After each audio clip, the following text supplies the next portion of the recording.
सोचिए कि लोग पैसे देकर इतना क्राउड नहीं बुला पाते, और ये देवेंद्र भैया का प्यार है, स्नेह है, ये खेसारी की मोहब्बत है।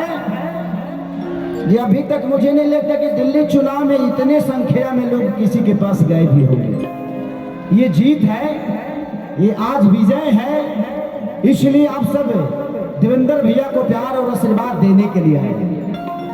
तो ये बहुत कम लोगों को मिलता है। जीत हार अपनी जगह पे है, बट आप लोगों ने जो सम्मान आज इस इंसान को दिया है वो बहुत काबिलिए तारीफ है। आप बधाई के पात्र हैं। जिंदगी में ऐसे ही सम्मान की जब बात आए तो खुद को सबसे पहले खड़ा रखना। कि विरोधी के दिल में आग लागेला,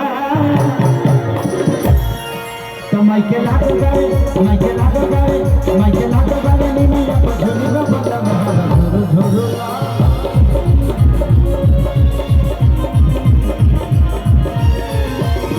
माइके लागो गावे, नी मैया पछोली में बता झुरु झुरु।